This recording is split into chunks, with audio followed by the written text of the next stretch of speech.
Hey, pals, welcome back to another episode of the Pool Box Pals podcast. My name is Monk, and with me, as always, is my ever charming, good old pal, Mad. That's so kind of you to say that I'm a charming person. I feel like I say it So all the kind. time, every intro for you. I'm just like, you're so charming. And it's true. You are charming. I feel very Thank you. disarmed when I speak to you. Oh, well, it's like that old song, "Disarm You with a Smile." Is that a song? Yeah, it's Smashing Pumpkins. Disarm. Ah, That's that's the first line of that song is "Disarm you with a smile." I have no Yeah. idea how that goes. The Oh, only you should Smashing listen to it. Pumpkin, I'm sure it's good. The only Smashing Pumpkin song I know is the Tonight, and then that's it. That's all I know. And then That was close. That was close. yeah, tonight. I don't Yeah. know. I can't do it. That's why I'm not a world famous Tonight, celebrity. tonight, There, yeah, okay. tonight, You're right. tonight. You were able to find that nice chill Dude, spot. I was too excited. I like love the Smashing Pumpkins. They're like one of my favorite bands of all time. Really? Yeah. Gun to my head, I couldn't tell you a name of an album. Could you? No, couldn't do it. Well, good. I guess we're two dead guys over Smashing Pumpkins. No, they had an album that they released, and this What was if the pretty album was cool. called Tonight? No, that album's You got this. Come Melancholy on. something and the Infinite Sadness. What is it? Melancholy and the Infinite Sadness. Yeah, you were right. Except melancholy is like a melon, and a collie, I would assume, is like a dog. You know, one of those weird dog melon hybrids. They would make you sad. But melancholy isn't necessarily sadness. That album is so it still holds up today. It's so good. But they had an album come out in 2020 that was mostly the original band, which was What like was the name of the album? I'll give you. Oh wow, yeah, good job. CYR. Yeah, good job. That I listened to that album on repeat. Like that, it was so good. I loved it. Oh, there you go. That's cool. Yeah. I mean, I feel this way about a lot of artists, and I'm sure a lot of people do, but like it's very cool to watch like an artist that like kind of rise to fame and then don't disappear, but they can just keep going, you know? Yeah. I not necessarily obviously at that same level, but I think a lot of people just hit that like peak, ride that out, and then just disappear. But it's cool that, you know, they want to keep going, keep doing new stuff. But yeah, it was never my never I mean, I enjoyed it. I love like alternative rock from the 90s, you know? Yeah. I think everybody does. It does. Yeah, it is good stuff. Sign off in the comments if you're super into Smashing Pumpkins, or if you're not into Smashing Pumpkins. We'll get to that. Or just tell us your favorite 90s alternative rock band. Did you ever hear of the band The Freshmen? No, they have no, it's the Verve Pipe. Verve? Yeah, or the Verb. Sorry, I'm thinking of I don't know what I'm thinking. There's the Verve and the Verve Pipe. I think the Verve Pipe did the Freshman song. Yeah, we were merely freshmen. That song always kind of hits my emotional chords for some reason. But if you watch the music video, it's clearly like an industry curated Kurt Cobain kind of feeling, because the guy in the music video has like very like straight but like jagged and like messy hair like Kurt Cobain, and like in the video he's constantly like rubbing his face in angst, but he's never touching his hair.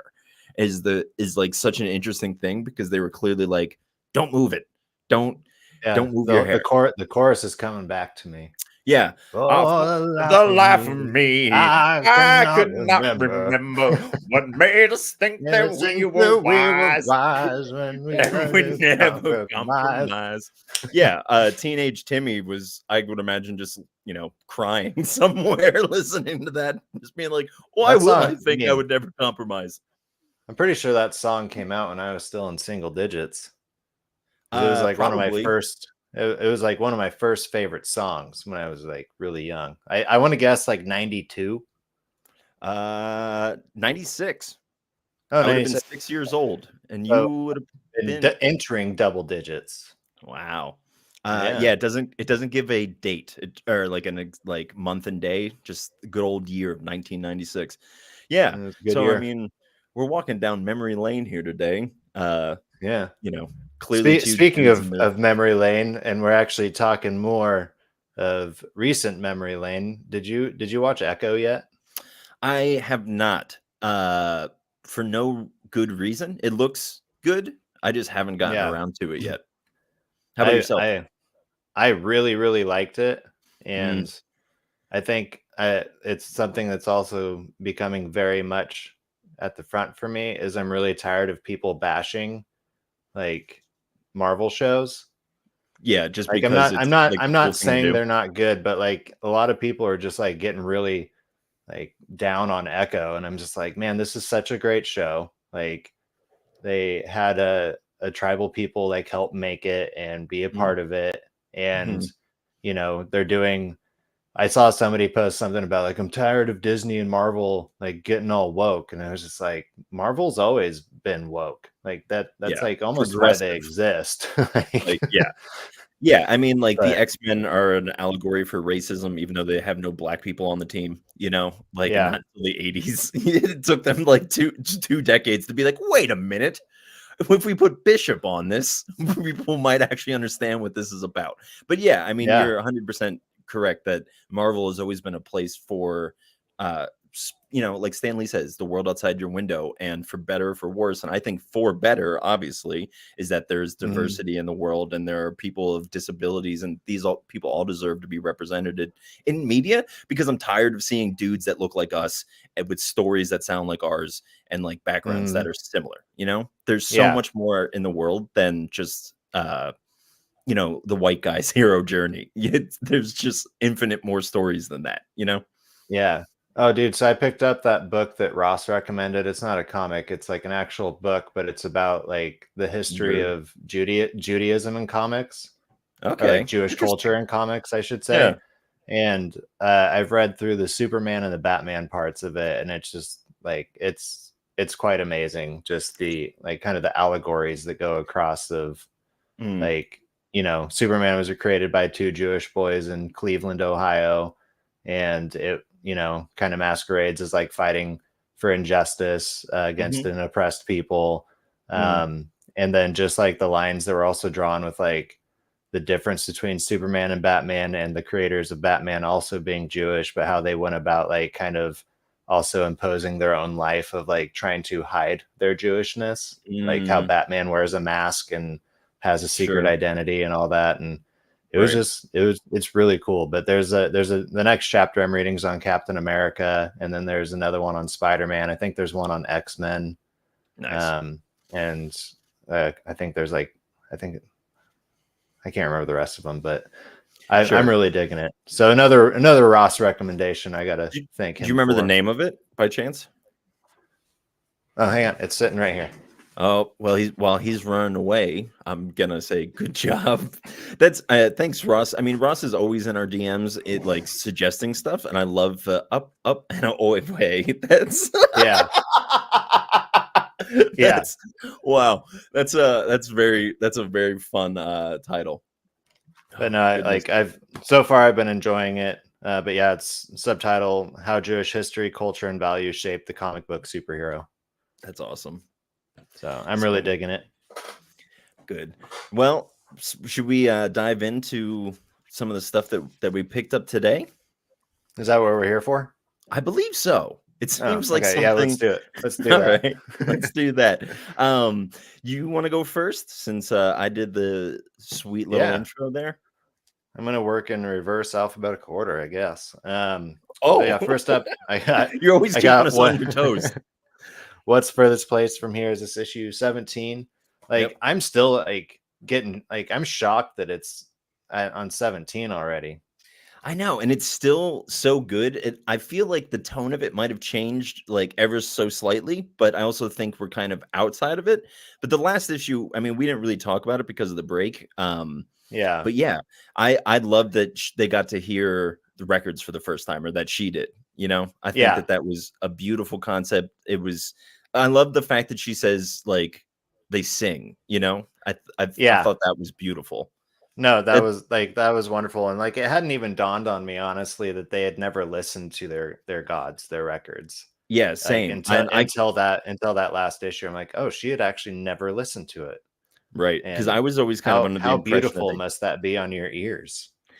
Well, yeah, because in theory, you've never heard recorded music, maybe outside of like the carnival, you know, that they were at, because there would have Yeah. been like dun, dun, dun, dun, dun, dun, dun, dun, but that's not gonna transcend you to any realm. Maybe if it was the only music you ever heard, just like Yeah. dun, dun, dun, dun, dun, dun, dun, dun, it would be like Shakespeare, like Beethoven. Uh, What's your favorite song? Oh, that one that goes. "Nah, nah, nah, nah, nah, nah, nah." It's the only one I've ever heard. What's a song? All right, let's keep this going. Um. Next up, I got the nasty number 6. Oh, yep, same here. Well, Yep. okay, let's stop again. How Oh, do you feel? let's do How it. do you feel about that? I'm interested to see where this one goes because I think the last issue might be my least favorite issue that's come out so far. I Um, I think I agree. I liked what it was trying to do, but I think because of the gap in the middle, this is kind of just this is really starting to drag for me. And I mhm. really like it and I want it to be good, but I'm just kind of like, can you please just land this bird? You know? Yeah, no, it was definitely like dipping down in the last issue, maybe even the last 2 issues, but the story's still there, and I feel like it's going to finish pretty strong. So Yeah. we'll see, we'll Well, see. next week, Um, I would imagine we'll be ne- chatting about it. yeah. Then I got Enfield Gang Massacre number 6 sitting here. Yep, same. Man, you're just gonna go through all my Image comics. Yeah. Well, I was like, my shop had sent out that like, comics might not arrive this week because of all the ice storms. And when I got there today, like they had said, like Image Comics will be here. And I think all the DC stuff had arrived yesterday, but everything else was kind of like, who knows? But it Mm. all apparently almost all of it came today. Next up, I got Daredevil number 5. I actually just finished reading the first 4. And I'm really digging it. This is issue 5 is the start of the second arc of this new run. So Oh, really? yeah, That's kind of wild for yeah, Daredevil. Wow. yeah. Who's Because writing it? usually it is written by. I did not have time to write all that down. I did for Oh, everything else. don't. No, I'm doing it. Okay.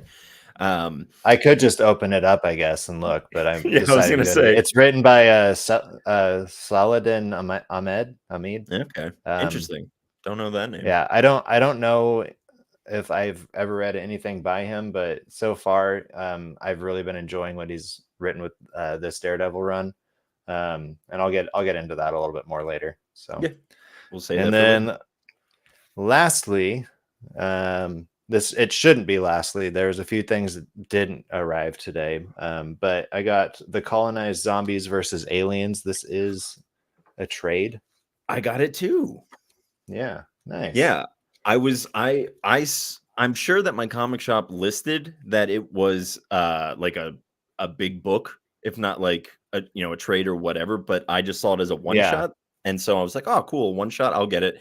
And then I, show up and this bad boy's I sitting know there and I'm like, I you wasn't weren't, expecting it to be as thick as it was, but I probably did read that when I was like submitting it to be pulled. I but probably read that it was a thick boy, but it looks good. I mean, I'm just from flipping through it and there seems to be like a weird mix of like old-timey stuff and like aliens and yeah, like zombies yeah, maybe. I don't know. So I'm super excited. Well, I'll try to get that read by next week if you want to do the same.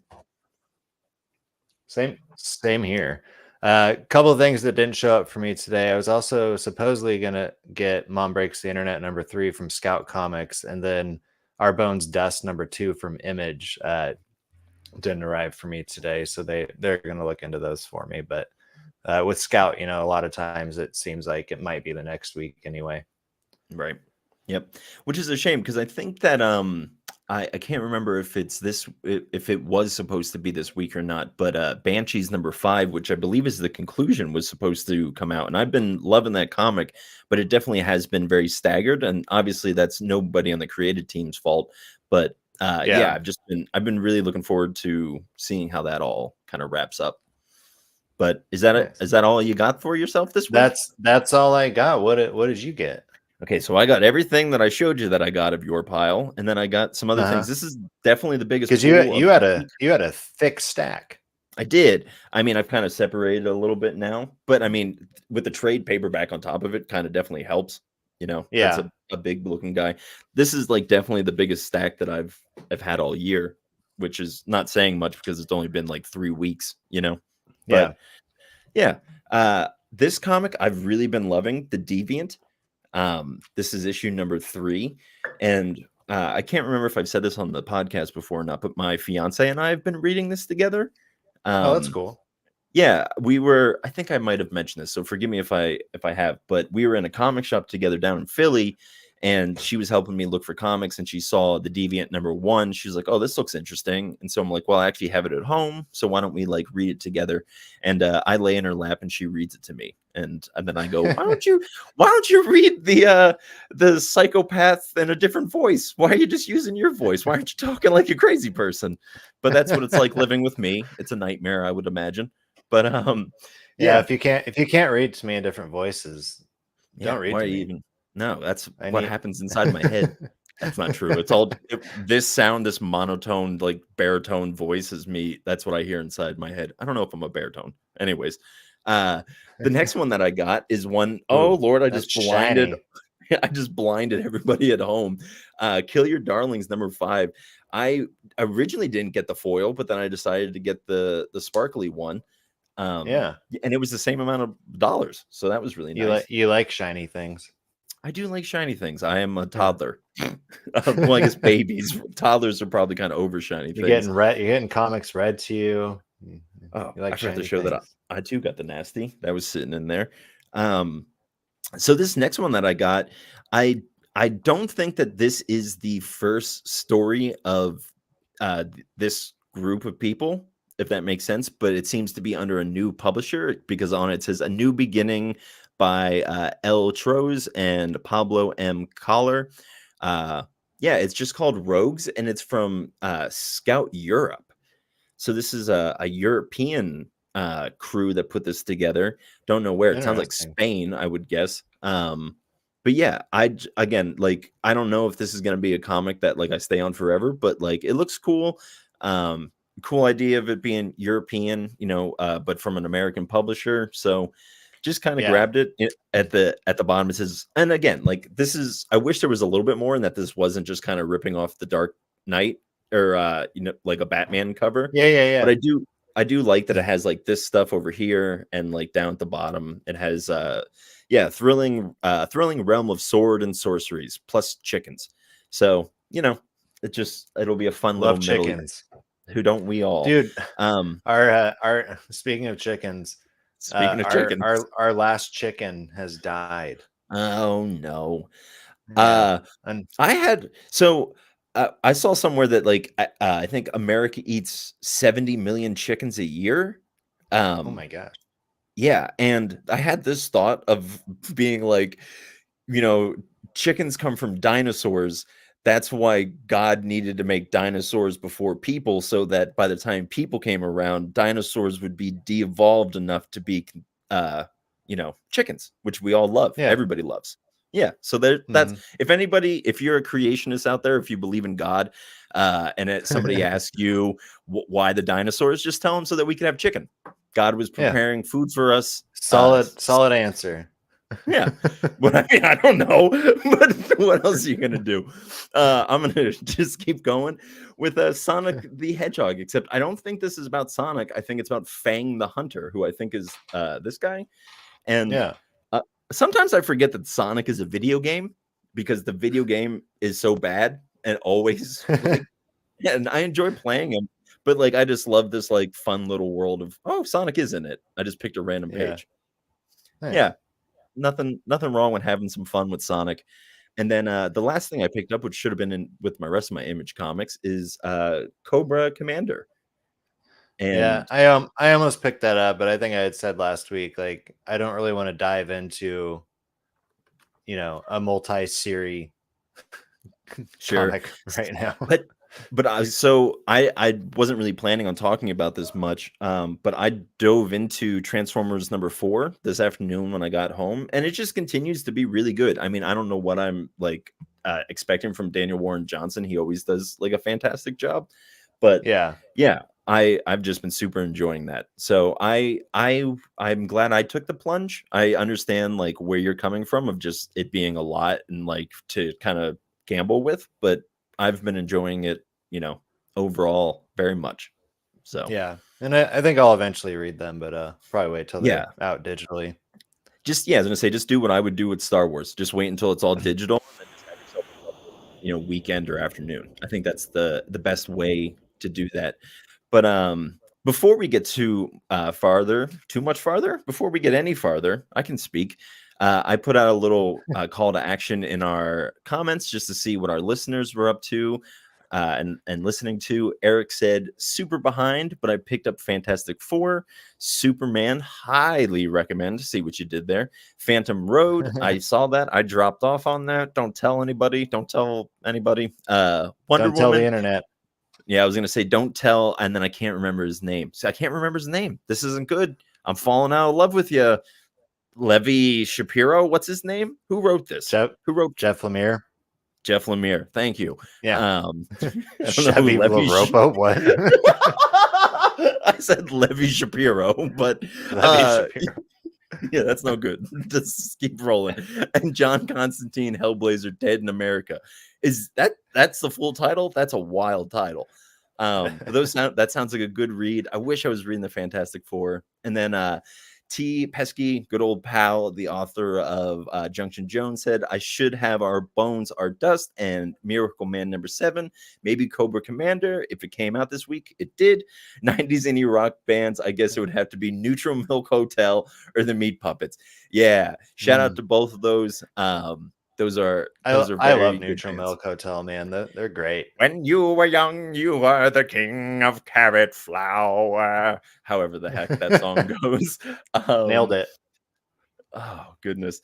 Yeah. Anyways, we're just gonna keep on rolling. So what's the first thing that you got into this week? I'm gonna start with something that wrapped up. The Madness issue 6. Finished out the story, and it really did end with like a bang. This cover here is essentially a nuke going off and destroying our hero as well as her enemies that she was fighting. But there's a twist also at the end after this bang happens, and it looks like the hero had survived. Whether or not her alter ego survived is kind of the question, because she was like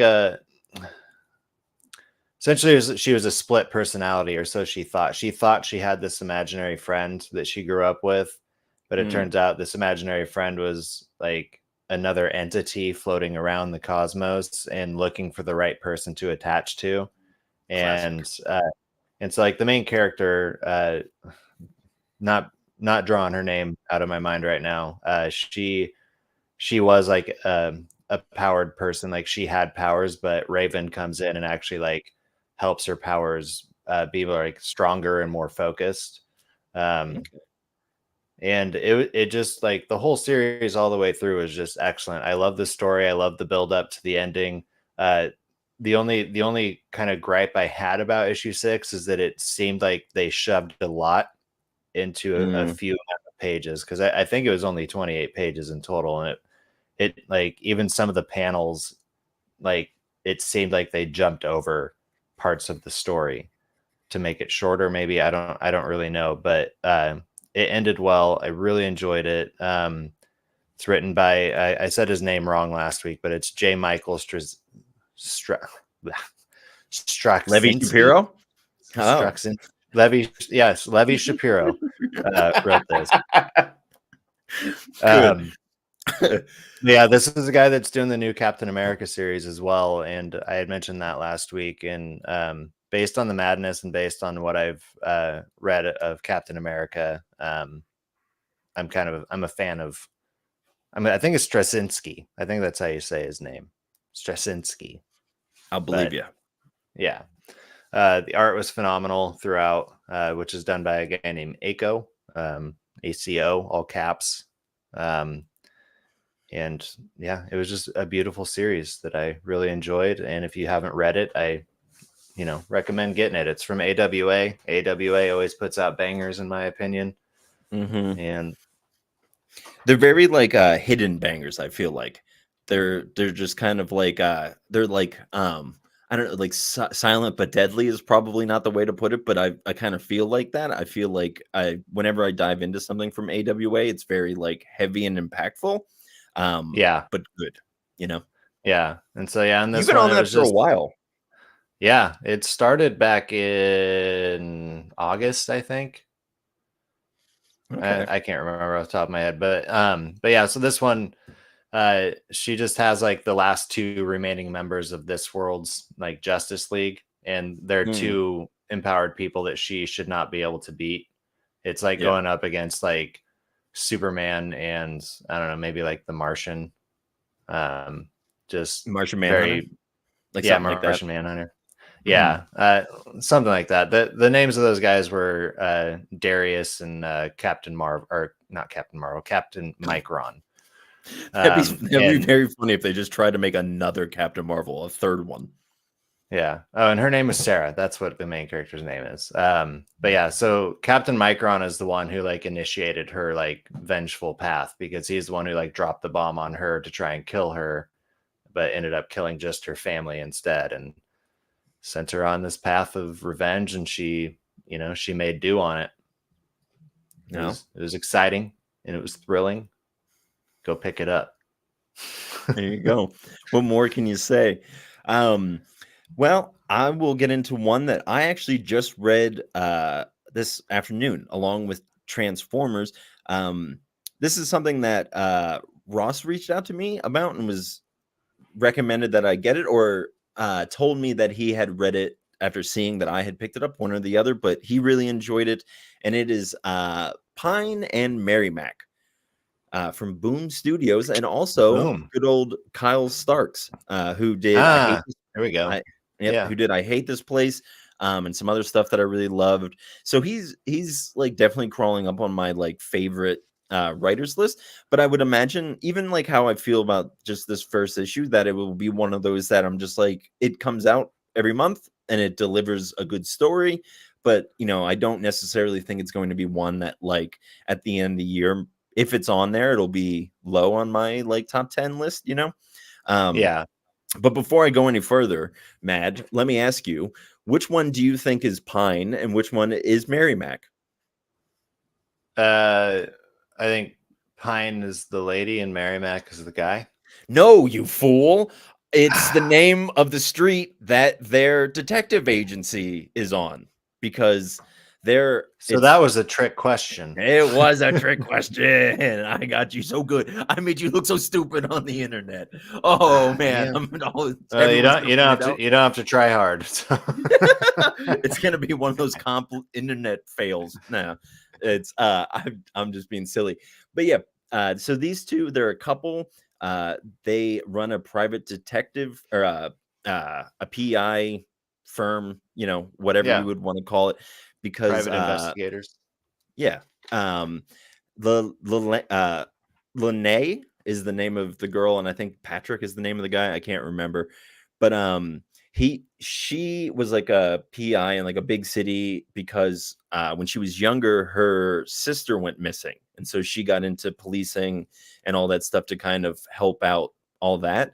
But then she discovered that she really hated working on murders, and that's like what all the cases were in the city. So she moved back to her smaller town, where a lot of it was just like catching cheating husbands and that kind of fun stuff. But she also found her husband, who was an ex-boxer. Yeah, and so that together they decide to open up this firm, with him kind of being the muscle and her being the brains of it all. And he's like very kind of simple, like to the point where I'm like, oh, I wonder if he's just been hit in the head too many times. But the comic starts with them. You just kind of see their day and get their backstories, and then we get caught up to, a family comes looking for help from them because they have a missing child, and normally they say no to this type of thing, but the girl in the picture looked just like Lanae's missing sister. So, you know, obviously it drove her, it compelled her to help out this family. They go to a biker bar that they see some video cameras of that it was connected to, and they pretty much turn right away and just they trick him into revealing that they did in fact steal the girl, but that they were stealing them for somebody else.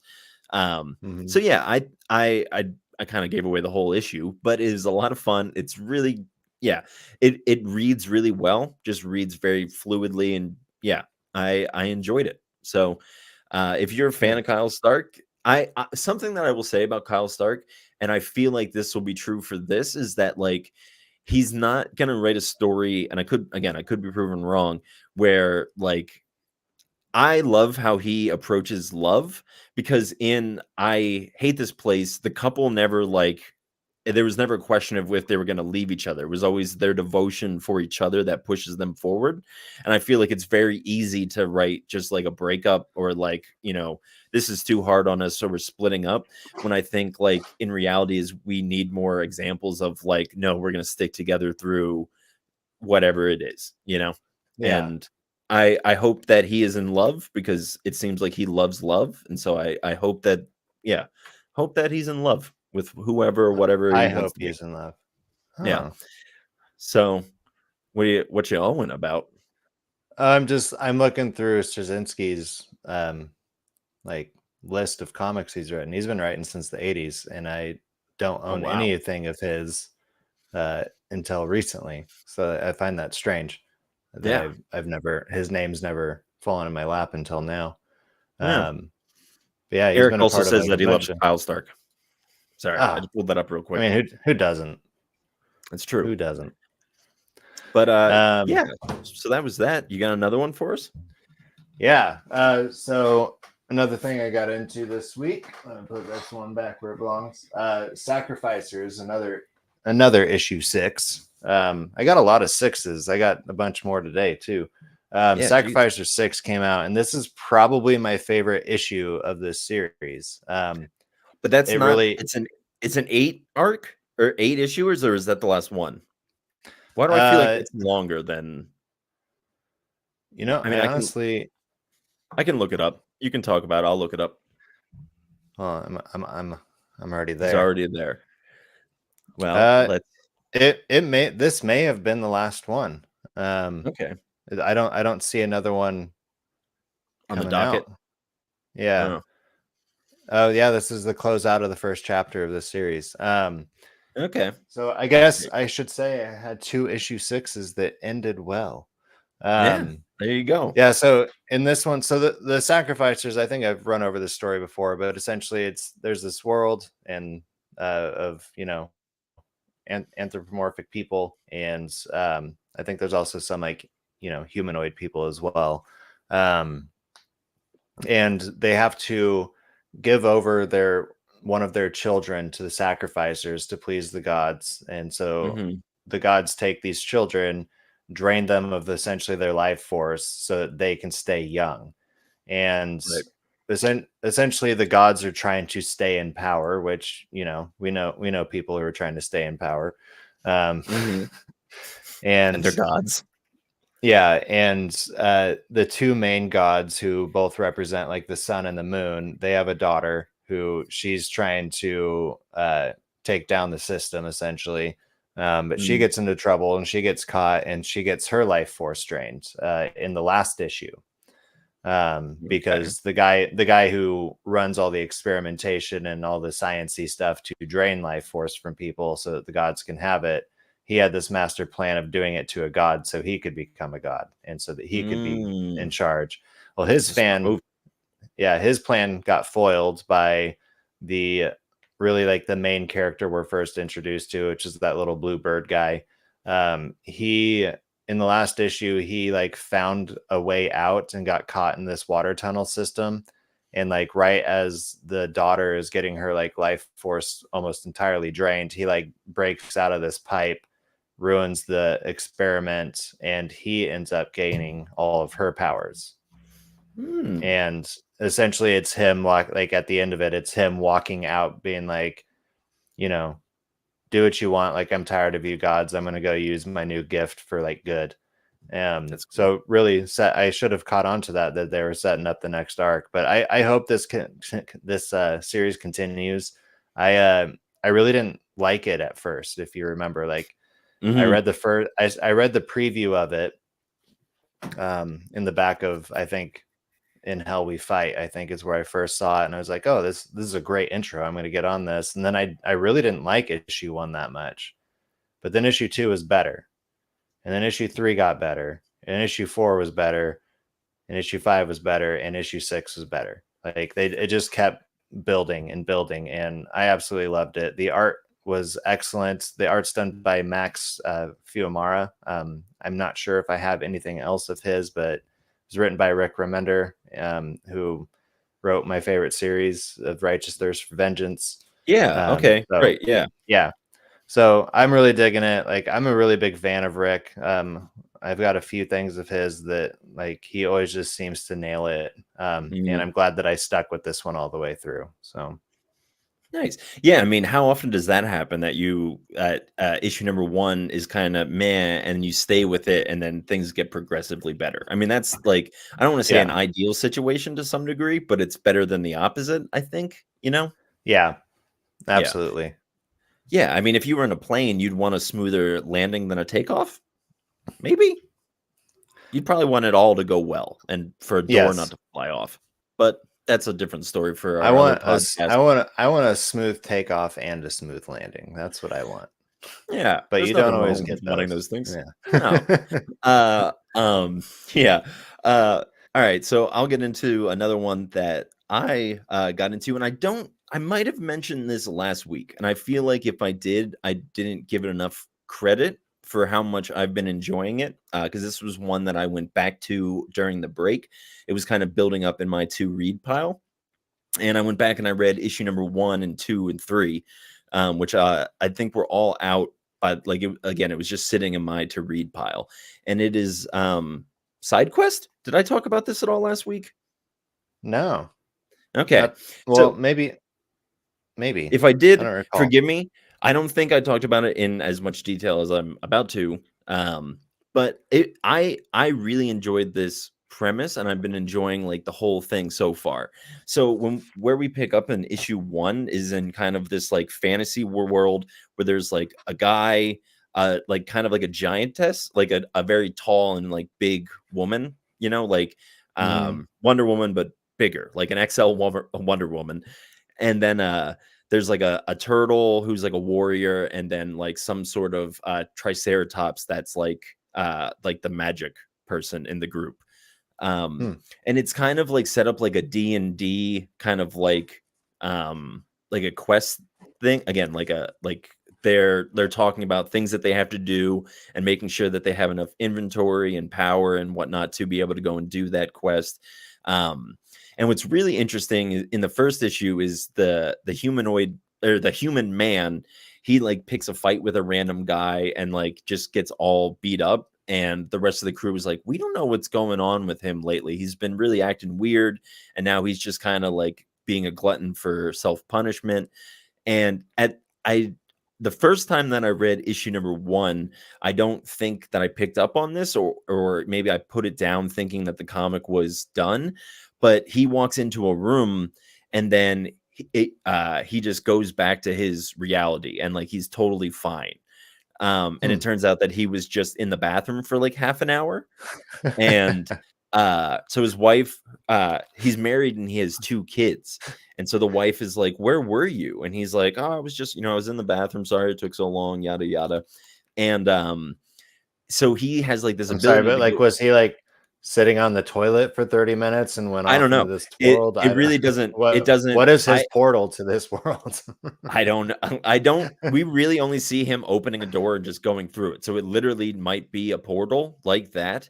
Yeah. But in the later issues, they kind of get into the time dilation because he's in this like other world for days at a time, and he'll go back and it's only been an hour, half an hour, or whatever. And it's what I've really been enjoying in this last issue, number 3. he has like a nightmare when he's in this other world, and it's of his daughters being like, why do you want to play with us?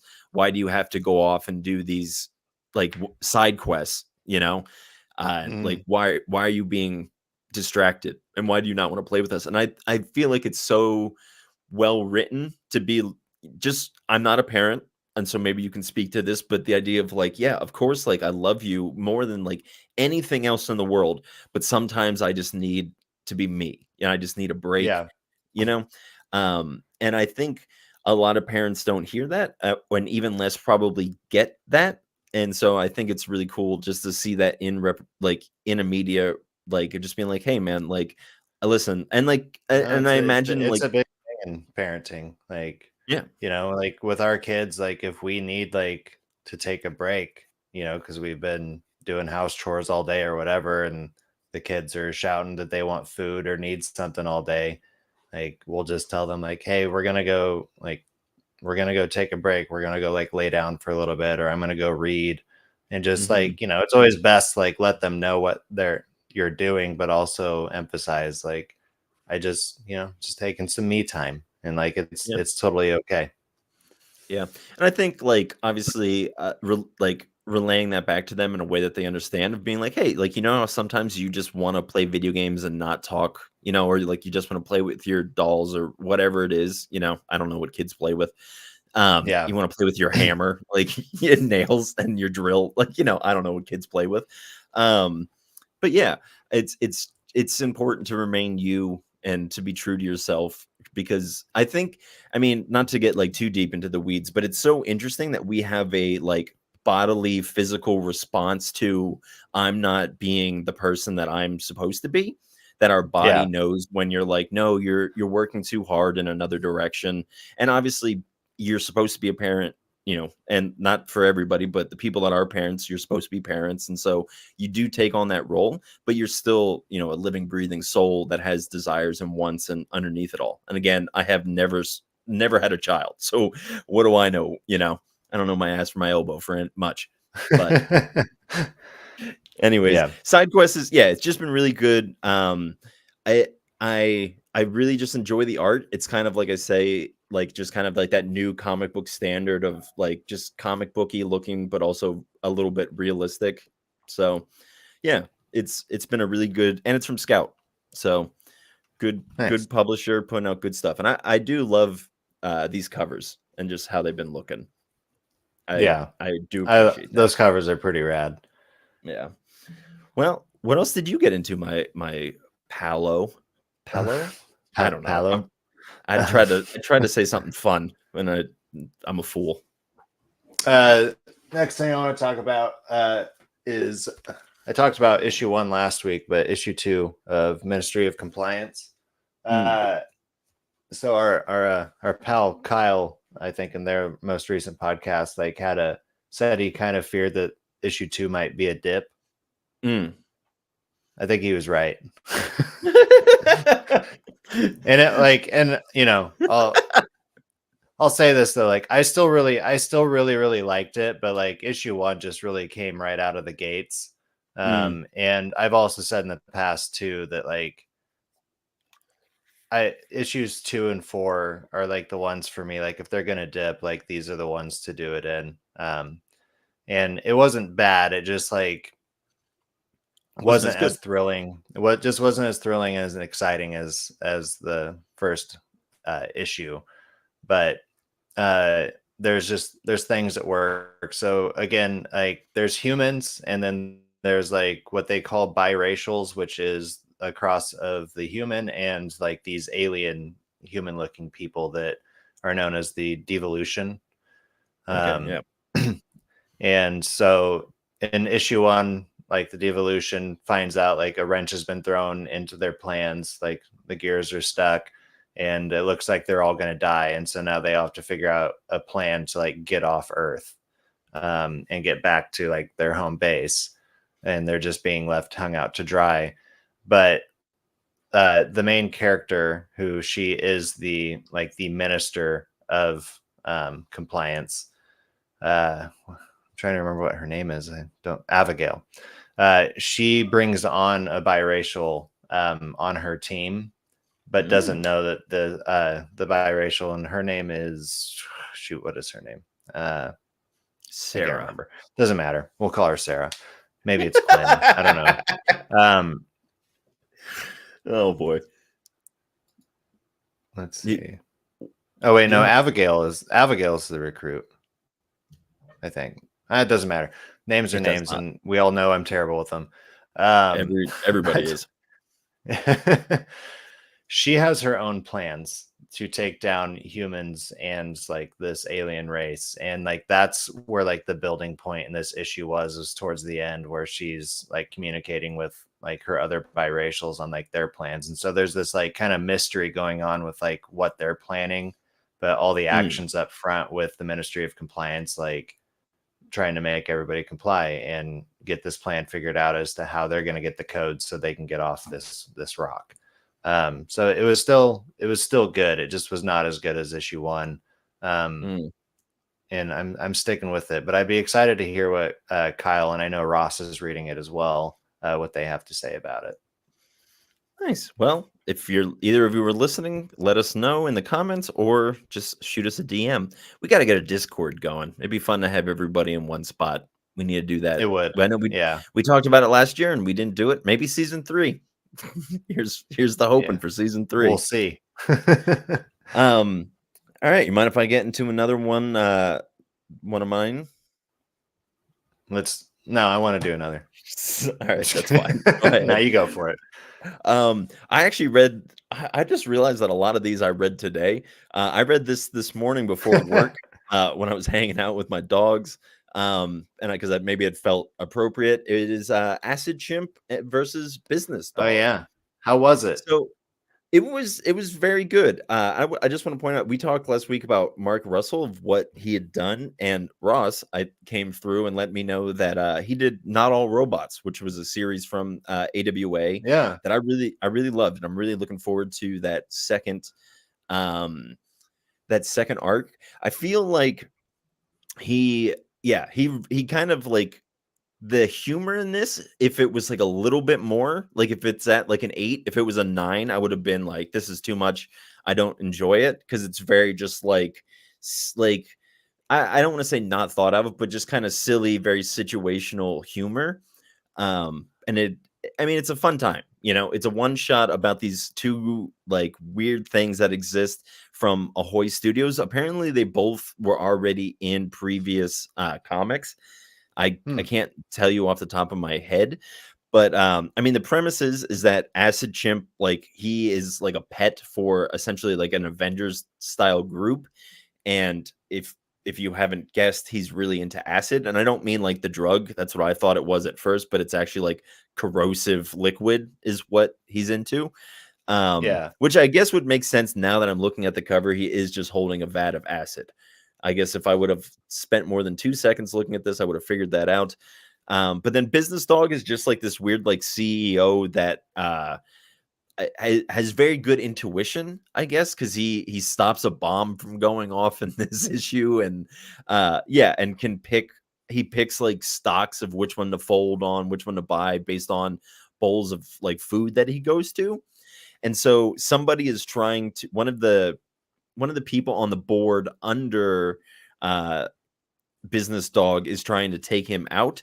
So they buy Acid Chimp as like a pet form in the hopes that like he shoots him with acid, but then he just like shoots everybody else who's like trying to hurt Business Dog, because they are obviously friends, and then so it's just like, it was just like a fun little read before work, to just be like, oh, that was a cute little story. It wasn't offensive at all. Like, it was just pure, like, that was nice and a good, like, wholesome tale, It wasn't like, even though like people got hit with acid, it's not like their face was like melting off and you can see their skull. It was always like covered up, or like they just got like small burns. So it was just a lot of fun. It was a nice little read this morning. Like I said, it's a one-off, so go ahead and you don't need to know the other stuff, because I didn't, and it didn't affect the reading at all. It was still super enjoyable. Yeah. Nice. What else you got? We got so many comics. I got like 4 more. I mean, I don't have to talk about all of them.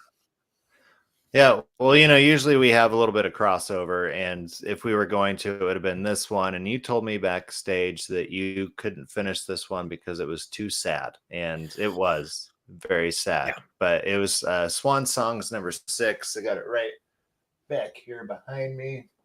And let me just say, it wasn't so much that it was the sadness of it that got it. It was the fact that it was like, I didn't expect it to actually be all poems, like Oh a Shel yeah, Silverstein. And you know me, I don't really like a lot of reading, and especially and I think it just hit me at a wrong time because hmm the opening like poem is about a man who botches his own suicide, and I just kind of feel weird like reading child poetry about that as if suicide yeah, isn't an epidemic, like it's a problem. And yeah, I'm not one to shy away from like humor about anything, as anyone who would like personally know me.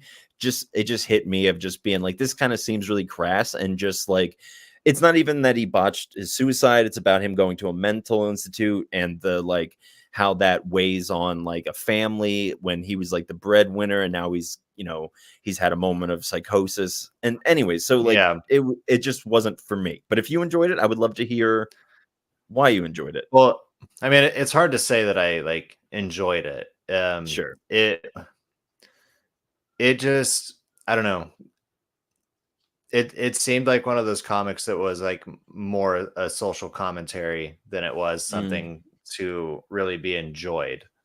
sure. Because like the family that takes place in this, like, yeah, the dad is in an asylum because he's having mental issues. He tries to kill himself at the beginning. He fails at that.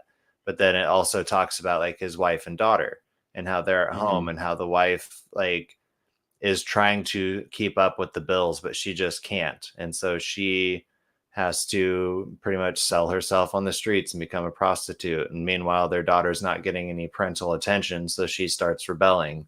mhm. And for me, it's just, I don't live in every part of our country, like, but I know that there are places in our country where like life is just hard. Like Mhm. life is hard where I am at. Um, like oftentimes for me, oftentimes for friends, but it was just really like pressing on to me just the social issue of like we're not really set up to thrive as much as we used to be in our culture, Yeah. and we're just kind of falling down this hole that we can't seem to get out of. And it's just sad. It was the saddest of the Swan Songs, just because it really did paint a realistic picture of like what millions of families in this country are going through. Yeah. Um, And I and do wish, I'm happy to hear that it's more of a commentary than making light of, you know? yeah, um, and it was hard to read because it was written, in the Silverstein style of just doing poems and like a picture to go with the poem. It does get into panels eventually, like for a Oh, bit does of it? it.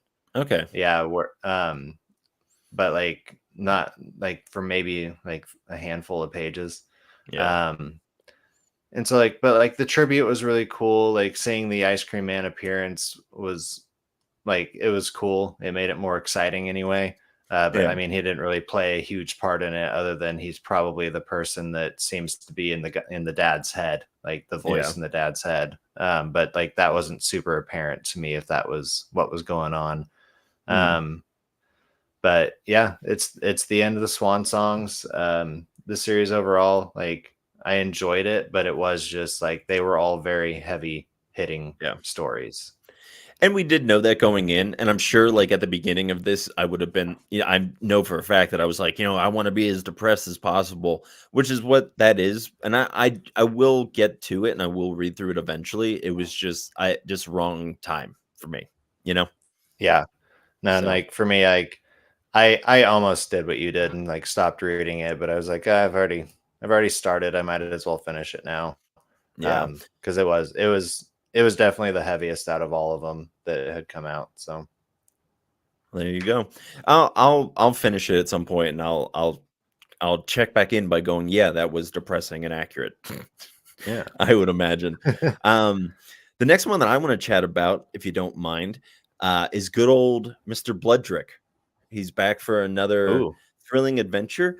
I know I say this like about another comic that I'll get to, and just because I'll show it to you right now, Petrolhead. I feel this way about Petrolhead, but I would love to see this as a movie. This Mhm. this reads so well. It's so cinematic, and like the guy who's I'm sorry, I'll burpee. The guy who's doing it is an artist. He's not a writer. And so like this has been like his first like attempt into writing. And I gotta say, he's doing such a good job. And I think again, the fact that like it reads like a poem and kind of very Mhm. like similar to like Caffeinated Hearts, which I think is like one of the best examples of a comic that reads like a poem, of just being Yeah. able to it like I'm just super enticed by this guy and his what's happening, but all he's doing is just trying to find food. That's all the concept is. The last issue, he got attacked by a bear, so he's trying to like track down the bear who stole a deer from him. And now, while he was doing that, and this front cover, this is why I love this, is because it gives away. So you can see the bear wound, and he's like trying to track. He sees this light on top of a mountain, which is just like a lantern on the front of a gate. And he goes into the gate, and the town is just all desolate and just empty, besides one thing, and that is a shack that has smoke coming out of it and the smell of cooked meat. So, Mm. and that's where the issue ends. And but it is like I just told you everything that happens in the comic, but it's more about it's a character study of Blooddrik and the lengths that he'll go to yeah. And like it's not just like about a man who's like starving to death and like and trying to eat, but him like being contemplated about his actions in his life that have led to him not being able to have food anymore. So Yeah. very, very good comic. Been super enjoying And it. sorry, who puts that out? The publisher, Yeah. Image. Image. Yep. I'll Good old watch for Ive. it. Yeah. I mean, I think there's only one more issue, so get the trade because I'm sure it'll be Yeah. the mythical $9. So but yeah, and I don't really have much to say about Petrolhead. I'll just throw this in real good because I just mentioned it. But yeah, continues to be good. Continues to feel like a movie. Yeah, I Yeah, need to get caught up enjoying on it. that one. How is that issue 3 or Mm-hmm. 4? 3. So Three. so I'm only behind an issue. Petrolhead's amazing, and like absolutely, that would be really cool to see it as like a series or a movie. Yeah, and it's just because of how like it's like very cinematic. It's not so much that I think that it would be better in that medium by any means. It was just I think it kind of feels like a storyboard, and I don't mean that in like the Yeah. poor quality that they look, but just yeah, everything just flows so well in that comic. Yeah. Yeah, Well, yeah, there's a couple other things. I caught up on a lot of Marvel this week. I read through all of Silver Surfer Rebirth Legacy. It was 5 issues. It was fun. Wasn't my favorite Silver Surfer that I've read. sure. It seemed to have more to do with Genis Vale, which is Marvel's son. There Um, you go. and Didn't know it. the villain in it was Mephisto. There you go. It's always fun to see Mephisto for me. He's just, I don't know. To Yeah. me, he's an iconic villain. You know, Yep. he's the Satan of Marvel.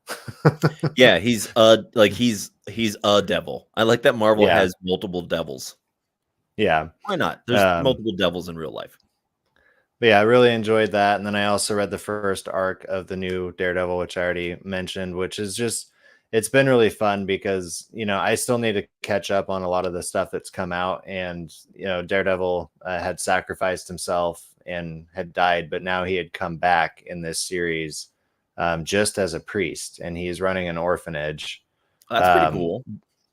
I like but that. he kind of gets brought back into the world of Daredevil by Elektra, who is now performing as Daredevil, but she's possessed by a demon. And so like each issue, somebody that was close to Daredevil before seems to be possessed by some sort of demon, and he's having to like exorcise them out. You was gonna say, is he like doing like priestly battles? Essentially, yeah. But Is he I in really like enjoyed it. is he in What's up? like the priest get up and then just has like the Daredevil cowl on? That's what I'm picturing. No, Oh not quite dang. like that. But in issue 4, though, he does cast out a demon in his Daredevil attire. He pulls out a cross and like does one of his prayers over a friend of his who is possessed. And that's good. But yeah, I really enjoyed it. I'm glad I like let it build up to read, so I could just read it all the way through. But I'm also trying to get caught up on Darth Vader. I think I was about 15 issues behind on that one. Oh, that's a lot of issues. I've knocked out probably about a third of those. So that's 5. Look at that quick math. Way to go. Somebody call me mathematician Monk. I should have went with Monk. Monkmatician. Anyways, what else? Is that everything you got from Marvel? Yeah, that's pretty much it. Yeah. Okay. The last one that I just want to mention was Zoro, Man of the Dead. This is like a modern telling of Zoro where he's fighting the cartel. And I always feel, and I'm pretty sure, I'm just going to wager that I would imagine that this guy named Sean Gordon Murphy is probably from America and not Mexico. You know? Sounds about right. Yeah. But and who knows? I don't have any issues. Like, I don't think because you're from America, you can't write a Zorro comic. It was more that he's talking about like the cartel and like the impact on the communities down there, which is, I would rather hear somebody from that world kind of talk about it rather than like an outsider be like, this is what it's like to, and I'm sure that there are like accurate, but it's just like, I don't know if it's your story to tell necessarily, you know? Yeah. But again, like I enjoyed it and I thought it was, I thought it did like Zoro justice of being like at one point in time we had this hero, he's not here anymore, so we need a new one, and he sticks true to kind of all the Zoro stuff. Like it was an enjoyable read, but it was just kind of just just my little thoughts about that. Let's just say that. Yeah. And wait, but it's modern, so like it's Zoro today. Like, yes. It starts like in the 80s because there's like some kids that grow up to be, so there's, I guess I'll tell a story real quick. There's a family and the dad is all into Zorro or something like that. Anyways, these kids die when this cartel comes in. Well, it's already running the town, and they don't want stories of Zorro being told because he's a figure of rebellion. So they suppress that, and I think they killed their father. He's definitely dead, the dad, and it traumatizes the boy that he never speaks again. And then the daughter goes off, and eventually she becomes the driver for the guy who killed her father. So it's interesting how it played out. I don't know, want to say that I'll keep on it. I might read issue number 2, and if that's better, I'll keep going. But yeah, that's where I'm at. And then the last thing that I have sitting here is just good old Sonic and Sonic the Hedgehog. Him and Tails just got up into a little adventure in this number 68. Cute, fun time, as it always is. Yeah. So that's everything I read, man. Oh, I didn't mention I read Fish Flies as well, but I don't need to get into that one. That story is pretty solid. And it's what was the name? Levi Shapiro. I was just gonna say Shapiro wrote it. So I'm sorry, I can't remember. Is Rob Liefeld? No, it's not Rob. Oh my god, everyone's gonna hate me because he's such a classic. Jeff Lemire. Why is that name not sticking with me anymore? I'm losing my attachment to him. I mean, you go back to season 1, we couldn't shut up about Jeff Lemire. I know, and now I'm calling Levi Shapiro. That's not good. I hope we never have him on the podcast because I don't want to have to explain this to him. Or call him Levy. Yeah. Oopsie doozies. Well, hey man, we've been speaking about birds and planes. Why don't we we didn't mention the horse at all last week. Maybe the horse left. I think we should leave him in season 2. Maybe it's birds now. Yeah. Well, birds was kind of a mix in there. We need a new animal and a drink-based catchphrase. The bear is going off to hibernate. Yeah, let's send this bear stuffed to the brim with berries and twigs so it can't poop for a couple months. All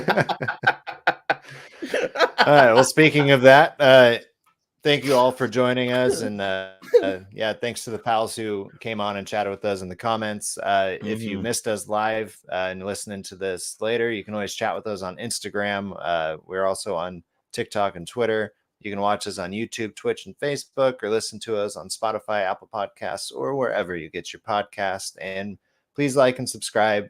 Leave a review if you could. It'd be really fun just to see what you think, as well as help us out, regardless if it's positive or negative. So there you go. Yeah. I mean, I've been seeing on my little app that there's more listeners, so I appreciate that. Thank you guys so much for listening. And as we say here, always embrace your inner comic.